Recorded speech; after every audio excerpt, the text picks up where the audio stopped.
ஓரணியில் தமிழ்நாடு என்ற அந்த திட்டத்தின் மூலம் மக்களிடம் தெரிவிக்கின்ற பொழுது மிகச்சிறந்த ஒரு வரவேற்பை நாங்கள் பார்க்க முடிகிறது. குறிப்பாக பெண்களிடம் நல்லதொரு வரவேற்பை அவர்களிடமிருந்து நாங்கள் பெற்றுக் கொண்டிருக்கின்றோம். கீழடியில் தமிழர்களுடைய தொன்மை மறைப்பு, தமிழ்நாட்டுக்கு நியாயமாக கிடைக்க வேண்டிய நிதி மறுப்பு, நீட் என்னும் பலிபீடம் கொண்டு மாணவர்களை அந்த நீட் தேர்வில் உயிர் பறிக்கின்ற ஒரு நிகழ்வு, டீலிமிட்டேஷன் என்று சொல்லி நம்மளுடைய நாடாளுமன்ற தொகுதியினுடைய அரசியல் வலிமையை குறைக்கின்ற அந்த செயல், தமிழர்கள் தொடர்ந்து சீண்டி பார்க்கின்ற இப்படி பல்வேறு திட்டங்களை இன்னைக்கு ஒன்றிய அரசாங்கம் செய்து கொண்டிருக்கிறது.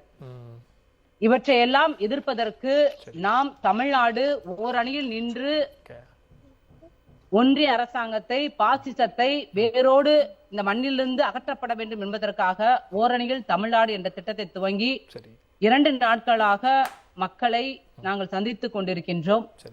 போகின்ற இடங்களெல்லாம் மக்களிடம் ஆகச்சிறந்த வரவேற்பை பெற்றிருக்கிறது.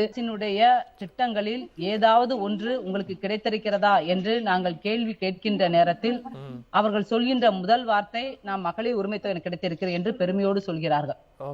இரண்டாவது, விடியல் பயண திட்டத்தில் நாங்கள் பயணித்துக் கொண்டிருக்கிறோம் என்று சொல்கிறார்கள். முதியவர்கள் என்று சொன்னால் முதியோர் உதவி தொகையை பெற்றுக் கொண்டிருக்கிறோம் என்று சொல்கிறார்கள்.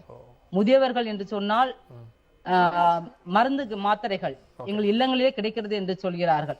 ஆக இப்படி ஒவ்வொரு திட்டமும் மக்களை சார்ந்த திட்டம்.